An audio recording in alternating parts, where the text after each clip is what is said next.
The finance tribe. ठीक है, अब हम यहाँ क्या करेंगे, हम यहाँ क्वेश्चन सॉल्व करने की कोशिश करेंगे, किसके, जो अतुल सर की बुक में है वो वाले। ठीक है, अब अपना इंट्रोडक्शन दे दूँ तो मैं सीए फाइनल में हूँ, नाम मेरा शिवम शुक्ला है, और मेरा अभी क्लियर नहीं हुआ है। एक अटैम्प्ट दे चुका हूँ, एक अटैम्प्ट सॉरी 2 अटैम्प्ट दे चुका हूँ मैं, और एक अटैम्प्ट का रिजल्ट अवेटेड है। इससे पहले वाले एक अटैम्प्ट में मैं 16 मार्क्स से रह गया था। ठीक है, अब मैं ये जो चालू कर रहा हूँ वो अपने सहूलियत के लिए कर रहा हूँ कि मेरी पढ़ाई हो जाए। जैसे आप देख सकते हो 2:58 हो रहे हैं, ऑलमोस्ट 3 बज रहे हैं। ठीक है, चलिए शुरू करते हैं फिर, है ना।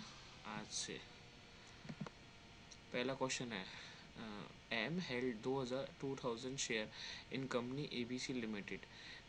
This company amalgamated with another company during the previous year ending 31/3/2024. ठीक है, under the scheme of amalgamation M has allotted 1000 shares on the new company.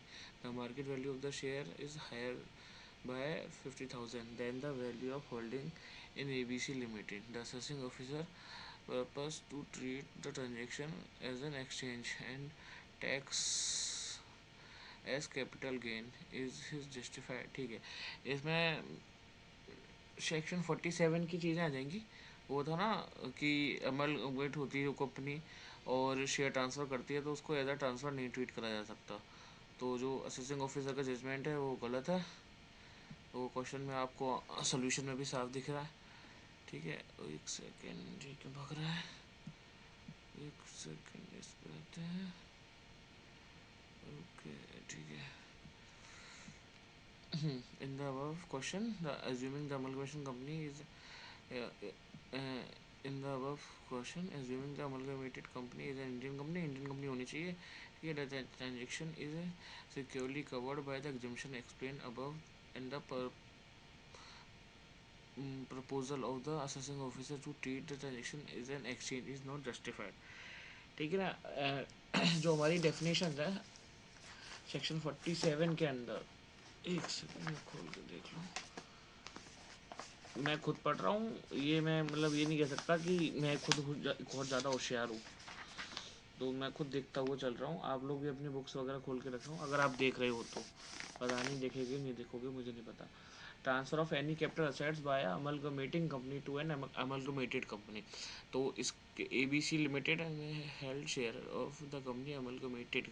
ठीक है, तो ABC है जिस पे शेयर है अमलगमेटेड कंपनी के। ठीक है, और वो उसको ट्रांसफ़र कर रहा है अंडर स्कीम अमलगमेशन में, वो किससे ट्रांसफ़र कर रहा है, तो वो सेक्शन 47 सब सेक्शन 6 के अंदर ये उसको ट्रांसफ़र नहीं माना जाता है। ठीक है, सेक्शन 47 में कवर हो गया तो ट्रांसफ़र ही नहीं माना, ट्रांसफ़र ही नहीं माना जाएगा तो एक्सचेंज ही नहीं होगा, एक्सचेंज नहीं होगा तो सीधी सीधी बात है टैक्स लगेगा ही नहीं। तो ये क्या नाम है इनका, ये जो बोल रहे हैं असेसिंग ऑफिसर, तो ये गलत बोल रहे हैं। ठीक है, अब आते हैं अगले क्वेश्चन में। अगला क्वेश्चन बोल रहा है, ये क्यों हट आ गया बीच में, ओके ऐसा सीन है क्या, इसको हटाते कैसे हैं, कॉपी हो गया है।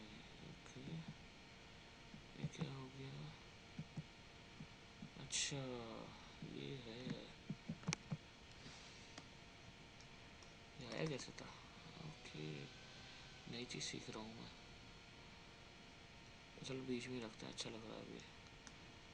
अच्छा ठीक है, सेकंड क्वेश्चन आया ये, in which of the following situation capital gain tax liability does not arise. किस किस इसमें कैपिटल गेन की टैक्सेबिलिटी अराइज नहीं होगी। ठीक है, mister A purchase a gold in 1947, उन्होंने 1970 में उन्होंने गोल्ड खरीदा था 25,000 रुपये का।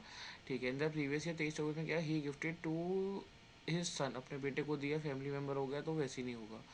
फिर मार्केट वैल्यू चाहे कुछ भी, उससे कोई मतलब ही नहीं है, पहली बार ट्रांसफर माना ही नहीं जाए, वो माना ही नहीं जाएगा क्योंकि गिफ्ट करा है उन्होंने अपने फैमिली में। As for provision 47 you not regarded transfer for the purpose of capital gain, this capital gain does not arise in the given situation. ठीक है, तो फैमिली में करते हैं तो नहीं होगा कैपिटल गेन अराइज।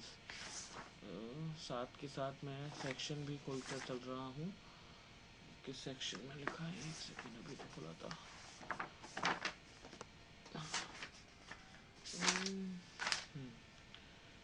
ये क्या कह रहा है,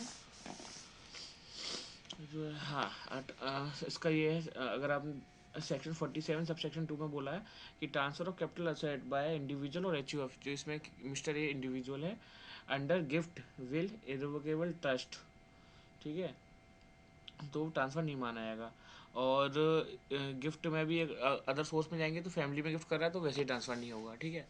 तो इसमें सेक्शन कौन सा था उसमें 47 कुछ था ना, नहीं 57 कुछ था, एक सेकंड, उसका सेक्शन क्या था गिफ्ट का, हाँ 56 to 10, 56 to 10 के अंडर भी एग्जाम हो जाएगा। दूसरा आया a house property is purchase by a Hindu individual family, H U F ने करी एंड 1447 में। सेम चीज़ ये आ गई कि एच यू एफ ने करी, एच यू एफ का पार्टीशन हो रहा है तो ये भी यही 47 सब सेक्शन 2 में ये भी नहीं होगा, ठीक है ना। तो हम लोग ने क्या क्या करा था अभी इसमें, इसमें लगा तुम्हारा सेक्शन 47, इसमें लगा था सेक्शन, ओके एक सेकेंड एक सेकेंड, राइटिंग थोड़ी सी गंदी है, सेक्शन 47(6), ठीक है 47(6). अब जाते हैं इस पे, इसमें आया था पहले वाले केस में हमारा था सेक्शन 47(2), ठीक है, और इसमें आया था, इसमें भी 47(2) आएगा, एच यू एफ में भी सेम चीज़ आती है, ठीक है, एच यू एफ में भी सेम चीज़ है, इसमें भी सेम चीज़ है, ठीक है। Mister B purchase 50 convertible debenture for 40,000, ठीक है, which are converted into share, ठीक है। तो कन्वर्जन का भी एग्जाम्प्ट होता है 47 के अंदर, मतलब ट्रांसफ़र नहीं माना जाता, एग्जाम्प्ट क्या बोलूँ, ट्रांसफ़र नहीं माना जाता। अगर आप कन्वर्ट करा रहे हो कन्वर्टेबल डिवेंचर है तो ऑब्वियसली कन्वर्ट होंगे, तो वो भी इसको ट्रांसफ़र नहीं माना जाता। ये भी सेम ही 47 के अंदर है। ये सेक्शन याद नहीं है, चलो तेल लेने जानते हो सेक्शन को, वैसे भी सॉल्यूशन में भी लिखा है, ठीक है। अब इसमें आप पढ़ लो, as per we know the capital gain arising only in the transfer only when we transfer capital asset, जब हम ट्रांसफर करते हैं तभी कैपिटल कैन अराइज होता है। तो जिसमें पहले वाले में यही है, ओ 3 है, मेरी बुक में क्या गलत लिखा है क्या, sorry sorry sorry sorry sorry sorry sorry sorry sorry sorry, हटाओ, ओके छोड़ो, हाईलाइट से खेलेंगे। तो ठीक है, सेक्शन ये आ गया 47(3), सेक्शन 47(1) और सेक्शन 47(10), ठीक है। लेकिन are not regarded as transfer, ठीक, for the purpose of capital gain, this capital gain tax liability does not arise in the given situation as per the provision of section 47(1), transfer of capital assets being in capital to on the total or partial partition of HUF is not regarded as transfer for the purpose of capital gain. Therefore, capital gain tax liability does not arise, ठीक है। तो capital gain liability नहीं, same इसमें यही हुआ, as per the provision of this transfer by way of conversion of bond debenture debenture stock debenture not regarded transfer, ठीक है, for the purpose of capital gain, ठीक है। अभी आ गए मिस्टर अभिषेक, मेरा दोस्त भी है अभिषेक है, सबका ही होगा अभिषेक, नाम है, नाम ही इतना कॉमन है। सीनियर सिटीजन है, यानी कि 60+ है, ठीक है। Mortgage is residential house property with a bank under the notified reserve mortgage, ठीक है, scheme. He was getting loan from the bank in monthly installment. Mr. Abhishek did not repay the loan on maturity and hence gave possession of the house of his bank to discharge his loan. Reverse mortgage का concept में पहले ही government कह देती है कि वही वो exempt है, उसको ट्रांसफर माना ही नहीं जाएगा, तो ये भी गलत है। How we read long term capital gain, ठीक है। तो इसको भी हम रीड करते हैं कि section 47,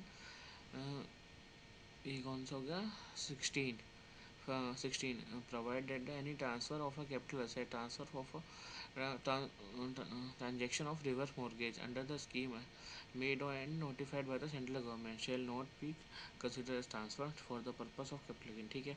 Accordingly the mortgage of residential house with bank of Mr. Abhishek will not regarded as transfer, therefore no capital gain। जब ट्रांसफ़र ही नहीं हुआ, जब हमने इसको नॉट रिगार्डेड एज ट्रांसफ़र मान लिया, नॉट द करेक्ट ट्रांसफर मान लिया, देयर फिर तो फिर सीधी सीधी बात है, no capital gain should be charge, ठीक है। फर्दर और हाँ सेक्शन 10 सब सेक्शन 43 में भी लिया गया, the amount received by senior citizen, तो पूरा पूरा अमाउंट एग्जम्प्ट होगा, ठीक है। तो मेरा mister not mister Abhishek shall not would not be taxable, तो उसमें टैक्सेबल होगा नहीं। अब ये बोलते हैं cherry on the cake, however capital gain tax liability would be attracted, ये उन्होंने फालतू का ज्ञान लिया है, लेकिन वो ये ब्राउनी पॉइंट है, capital gain tax liability would be attracted on the stage of, ओहो बड़ा बड़ा इंग्लिश का शब्द, लैंगिंगेशन of a mortgage property by the bank for the purpose of reversing loan. अब इसकी इंग्लिश तो मुझे भी नहीं पता, बट हिंदी सॉरी, लेकिन मतलब ये है कि अगर आप मॉर्गेज प्रॉपर्टी कुछ और किसी इसमें अगर करोगे तो भैया टैक्स लगेगा, लेकिन रिवर्स मॉर्गेज के केस में बस केवल एग्जाम्प्ट है, ठीक है। अब आते हैं basic computation of capital gain, basics वाले क्वेश्चन आ गए, कैलकुलेटर भी निकालूँ एक सेकेंड ना,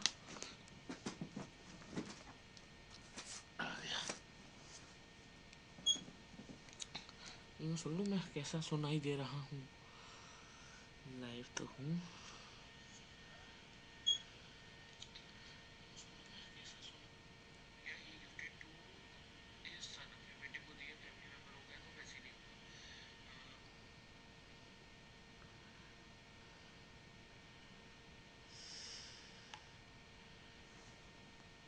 ठीक है, थोड़ी बहुत आवाज़ सही आ ही रही है, ठीक है। अब इस पर क्वेश्चन आ गया, ये रहा। अब ये Mister C purchase house property, उसने हाउस प्रॉपर्टी खरीदी थी 1975, उस समय मतलब नहीं है, हम 2000 का के हिसाब से लेके 2000 में क्या रेट चल रही होगी। कॉस्ट ऑफ कंस्ट्रक्शन इतनी थी, कोई मतलब नहीं, cost of construction of second floor इतना हुआ, ठीक है, इसको लेंगे इसको भी लेंगे, ठीक है। इन 1982 1983, ठीक है। Fair market value is this, ये फेयर मार्केट वैल्यू था, और एस्टिमेटेड वैल्यू ऑन दिस ये रहा। तो हम क्या लेते हैं, अब यहाँ पे सेक्शन कौन सा था, 50C था मेरे ख्याल से, वैल्यूएशन का 50C था, एस्टिमेटेड वैल्यू बिल्कुल सही, सेक्शन 50C। तो यहाँ 50C क्या बोलता है, 50C की वर्डिंग क्या है, अब हम थोड़ी सी स्क्रबलिंग करने की कोशिश करेंगे जो शुभम सर कराते हैं। हाँ क्या था, सेक्शन सेक्शन 50C, 50C क्या बोलता है कि सबसे पहले तो देखो कि अगर प्रॉपर्टी की वैल्यू 50C लगेगा, इसमें 50C तो स्टैम्प के लिए बोलता है ना, बोलता तो है,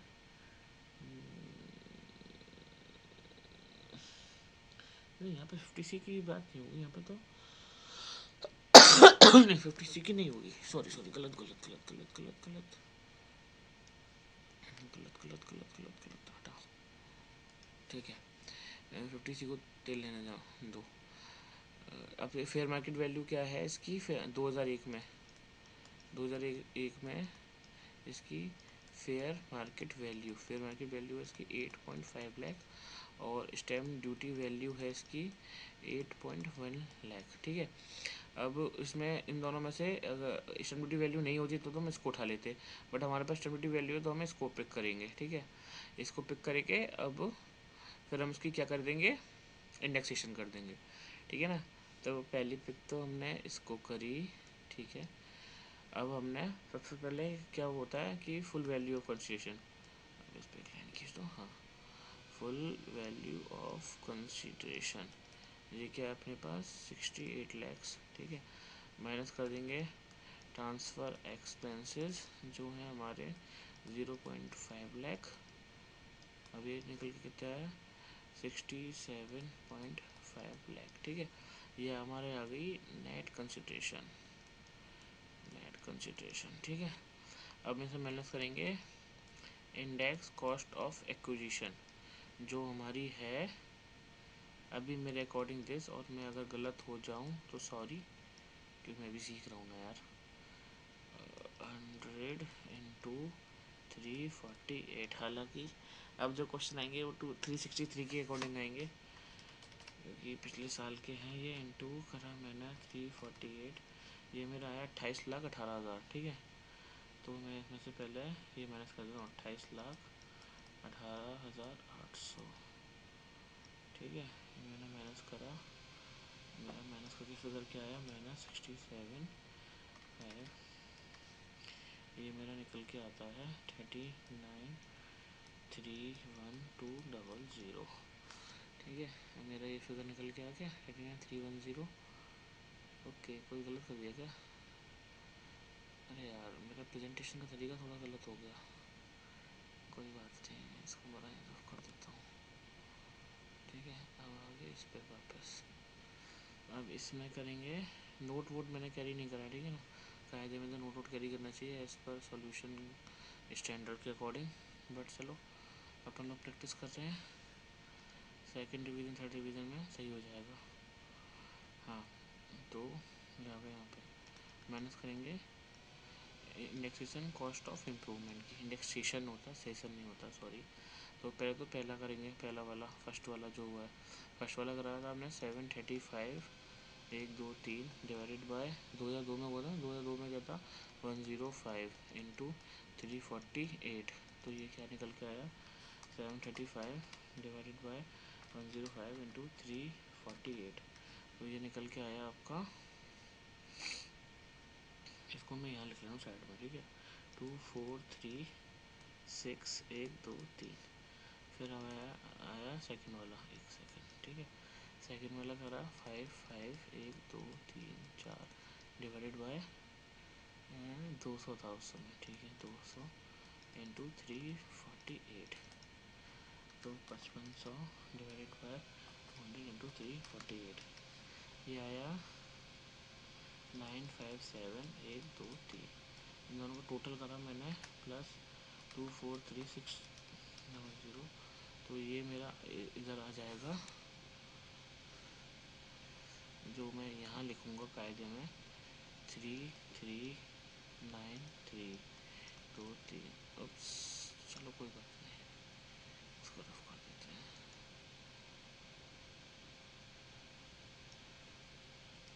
ठीक है, अब मेरा नेट आएगी प्लस करा 28188, ठीक है, माइनस करा 67। तो मेरा नेट आया, अरे मैच कर गया आंसर, ऐसे इतना ये भी मैच नहीं करेगा तो भाई डूमर है। ठीक है, अब आंसर देख लें, नोट में बस उन्होंने वही कराया है जो मैंने यहाँ करा, ठीक है, ख़त्म। अब आया क्वेश्चन नंबर 5 पे। अब क्या है, X and son H U F purchase a land for इतने की, ठीक है,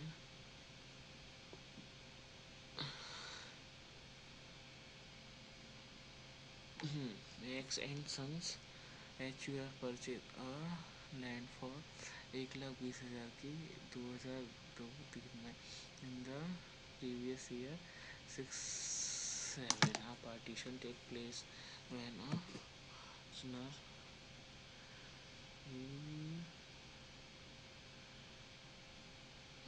एक मिनट, हाँ मैं एक मिनट बस,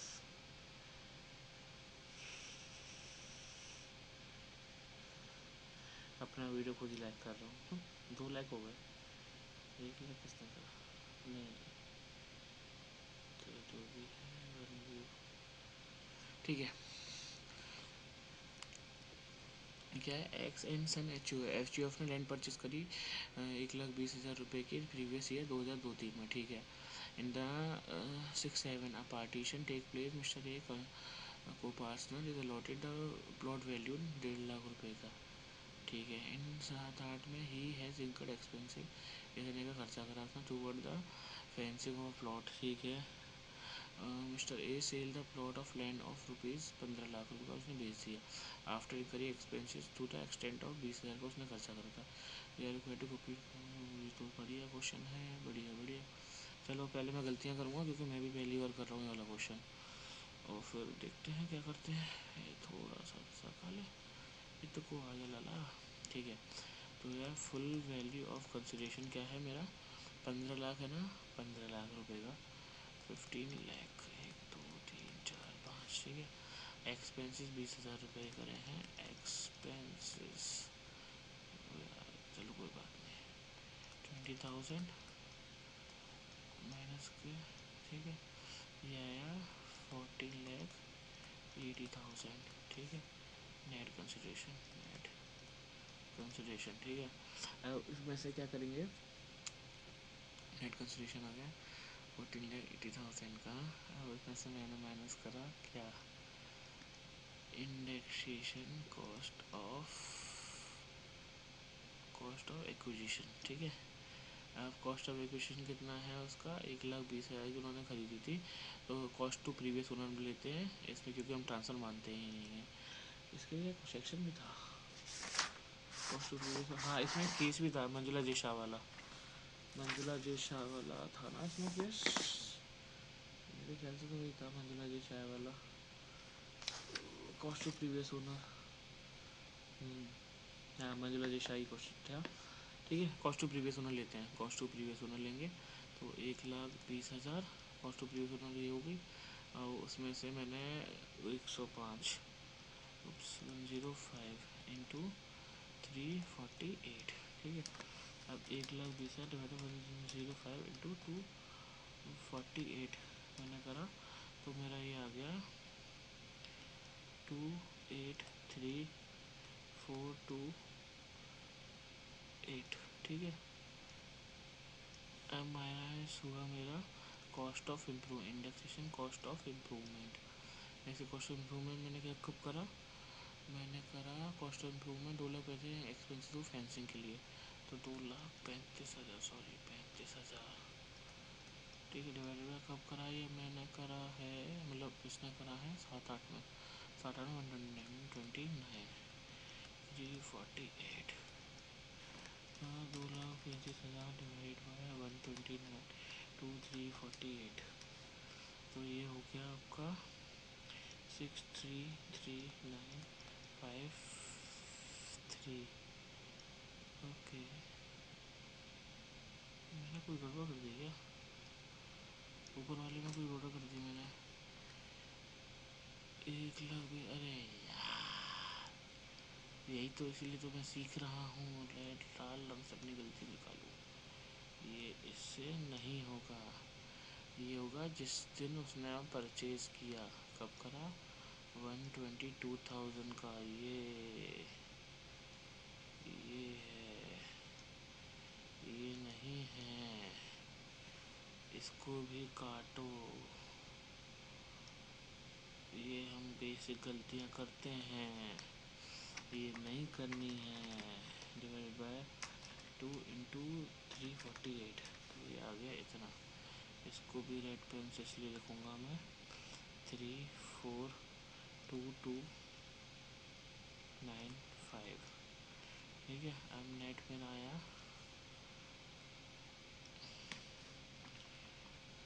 +633 माइनस 80,000, ये मेरा आया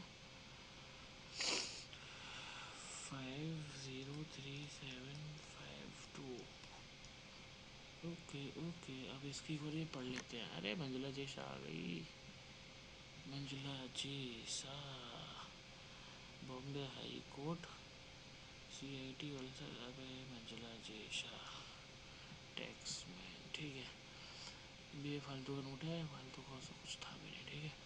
अब आगे 6 क्वेश्चन में, Xavier had taken a loan.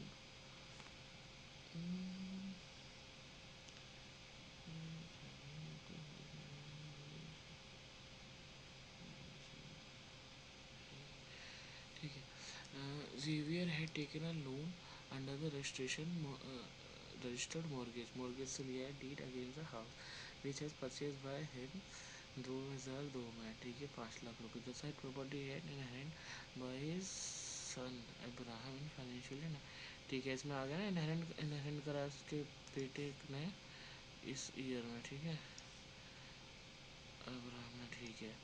For the obtaining a clear title thereof, Abraham paid the outstanding amount of loan on this, उसने यहाँ पे लोन की आउटस्टैंडिंग अमाउंट पे कर दी ऑफ इतने 15 लाख की। The set house properties was sold by Abraham on, उसने इस साल बेची। एग्जामिन द, ओके ओके, इसमें थोड़ी गलती करेंगे और सीखेंगे। Full value of consideration 50 lakhs minus expenses कुछ है ही नहीं, एक्सपेंसेस नहीं है तो ट्रांसफ़र एक्सपेंसेस को हम खुला छोड़ देंगे। नेट कंसिडरेशन आया 50 लाख का। अब आया अगली चीज़, अब ज्ञान की बात है, ज्ञान की बात है। Cost to previous owner. अब क्या हुआ, उसके पिताजी ने रजिस्टर मॉर्गेज मेरे ठीक है loan purchase by him 5 lakh रुपये परचेज करी, तो मेरे ख्याल से 5 लाख ही लेनी चाहिए। और 10 सोल्ड बाय इसने करी है for obtaining clear title Abraham has paid outstanding loan 2010। 9-10 का ही लेंगे, ठीक है। तो 9-10 का ही लेंगे तो 5 लाख 1 2 3 4 5 9-10 की क्या थी 148। अब देखो हो सकता है मैं गलत हूँ, बट मैं कर रहा हूँ, गलत हूँ तो सीखूँगा ना। 148 348, ठीक है। ये मेरा आया कहाँ गया सब क्वेश्चन मेरा, ये 11.4567 अभी ये कहाँ चला गया। क्वेश्चन नंबर कौन सा था, यही था, ठीक है। ये कौन सा है 6766 मान लो उसको, ठीक है।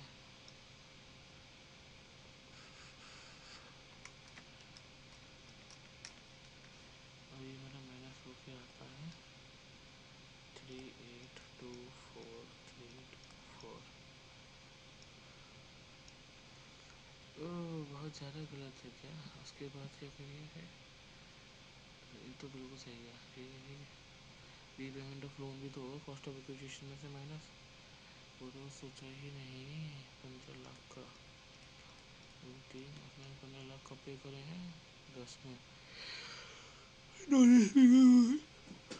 अच्छा वैसे सेट करती है ये, ठीक है। इसको लाल से करें तो ज़्यादा अच्छे से याद रहेगा, कल को भूल गए तो नींद भी आने लगी यार, इसको भी हटाओ।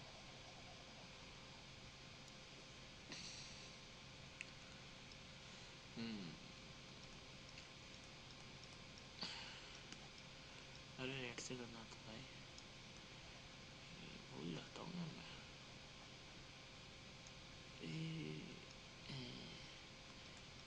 एक दो तीन चार 5 डिवाइड बाई 148 इंटू 348 क्या आया, डिवाइडेड बाई 48 इंटू 348 आया 3 लाख। 3 लाख आता 35 लाख होगा मेरे भाई, 35 लाख 25 लाख 27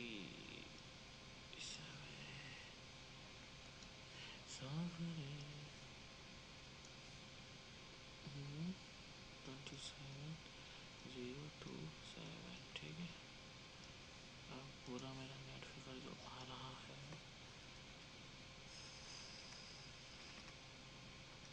5 6 6 माइनस ओके, ये मेरा निकल के आया 297 इस क्वेश्चन को हम मानेंगे LDR, मतलब करना चाहिए स्टार, बाकी सब चली बात है, इसको करेंगे, ठीक है ठीक है। अब आते हैं आगे इसके नोट पढ़ने के लिए, जो मेरे को लगता है थोड़े बहुत पढ़ने चाहिए।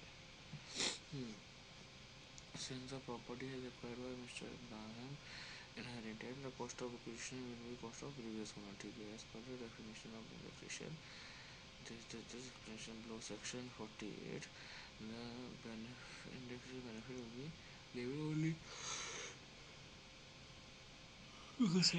however the as per the expression of the high consideration, ठीक है। In the case of cost of acquisition, capital gain in the hand of the asset is taken to be cost of such asset in the hands of the previous owner, the indexation benefit what is available from the year in which capital gain, सब ठीक है। फालतू का ज्ञान था, एक second पीछे वाले क्वेश्चन में ब्रेक लगा देता है, ये भी गलती तो मैंने करी थी, जिसने मूर्खता करी है वो दोबारा करने हैं, ठीक है।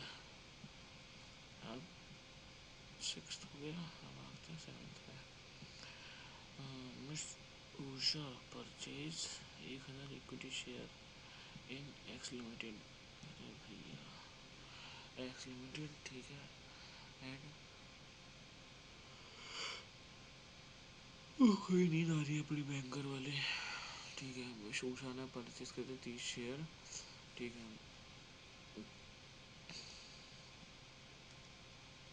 हम 30 शेयर खरीदते। ठीक है रेडी शेयर 1000 शेयर खरीदे 30 रुपये के हिसाब से। यानी कि हुए 30,000 रुपये के, जिस पे उसने ब्रोकरेज दिया था यानी कि +1% की ब्रोकरेज। जैसे फालतू की कैलकुलेशन, लेकिन मैं ऐसे ही भगाने के लिए कर रहा हूँ। 300 रुपये तो ये हमें इतना के पड़े थे। ठीक है अब क्या हुआ January C get 100 bonus share in 2000। Okay 2001 के बाद है मेरे ख्याल से।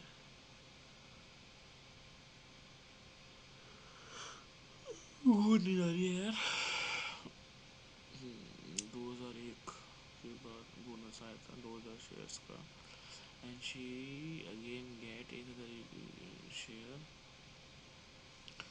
देखो इसको तो हम ज़ीरो लेंगे, इसकी वैल्यू में, इसकी वैल्यू तो हमें ज़ीरो लेनी है। इसकी वैल्यू तो अपन लेंगे ज़ीरो ज़ीरो ज़ीरो। ठीक है इसकी वैल्यू ले लेंगे अब 1 जनवरी 2024 को। कितने की बाहर में जान दो। अब 2080 के हिसाब से है। ठीक है अब हमने क्या करा, हम पे कितने थे, हम पे 1000 शेयर थे, प्लस हमने बोनस मिला 100 शेयर का, तो मेरे पे हुआ 1100 शेयर। 1100 में वो कितने के हिसाब से, 80 के हिसाब से हो गए। तो 88 1 2 3। ठीक है ये हुआ मेरा। यहाँ पे एक सेक्शन और रिफ्लेक्ट करेगा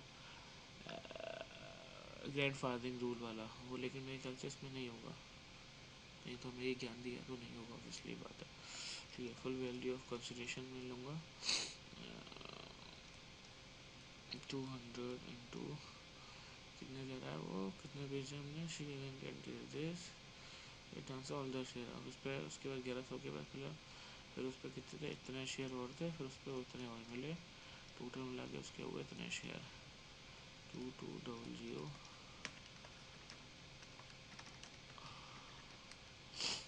तो गलत कर दिया क्या मैंने। अच्छा इन्होंने सबका अलग अलग करा है। ऐसे करना है। ठीक है तभी पास नहीं हो रहा था। ठीक है भैया हम पहले 1000 शेयर की करते हैं क्योंकि नहीं बिक रहा। फुल वैल्यू ऑफ कंसिडरेशन तो 1000 इंटू 200 तो 200 1 2 3 मेहनत करा। ट्रांसफ़र एक्सपेंसेस जो बोला है 2% है एट द रेट 2%। तो 2 लाख इंटू 2% 4000। 1 2 3 बचा 196 3। अब मेरा माइनस पर इंडेक्सेशन शॉप एक्विजिशन क्या 1000 इंटू 80/348।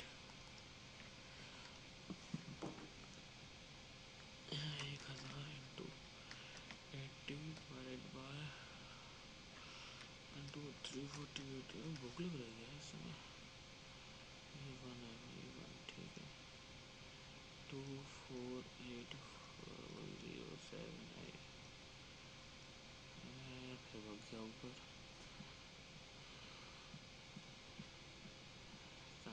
क्वेश्चन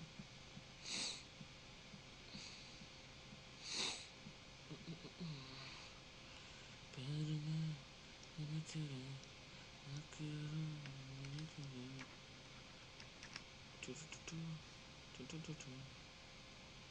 टू 400 लॉस आया। अब मैं आया 1000 शेयर का हो गया। अब मेरे को दोबारा मिलते हैं 100 शेयर। 100 शेयर बोनस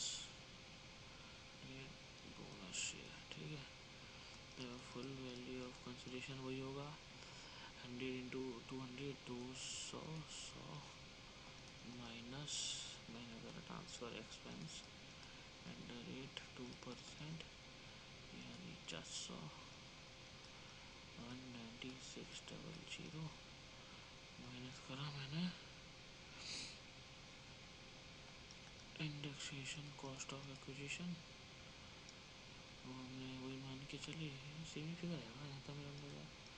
100 × 80/100, 248, हाँ 348, तो ये आया 27840 का लॉस अगेन। लेकिन ये जो बोनस शेयर थे उनका फुल वैल्यू ऑफ कंसिडरेशन हुआ इंटू 200, यहाँ आ जाएगा profit minus transfer expenses at the rate 2%, 2%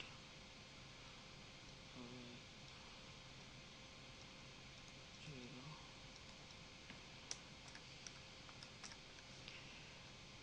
215 0 net consideration minus करे and acquisition cost of acquisition जो हम लेंगे 0/सन्नाटा, तो कितना आया 215,600।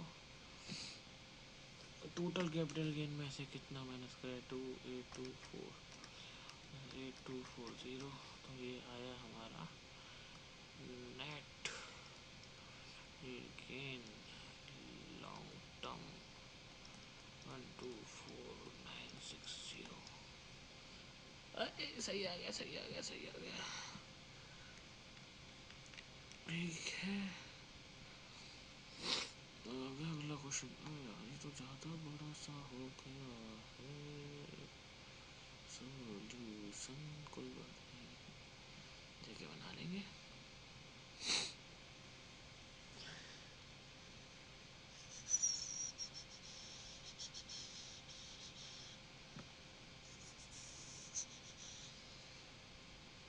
बस 3 लाख आ गए मेरे वीडियो पे।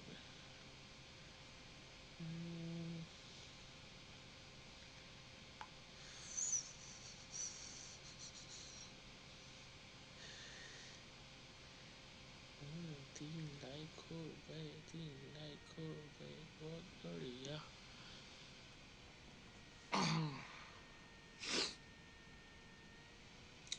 क्या कहा था? Mister R hold 1000 share in star minus limited. हाँ, star minus unlisted company acquired in the year, ठीक है, इतने का ही है सफर of a right share company in the month of August at इतने रुपए पे, taking the ratio 2:5, he return 50% और अब कल करेंगे यार, कल करें क्या इसको?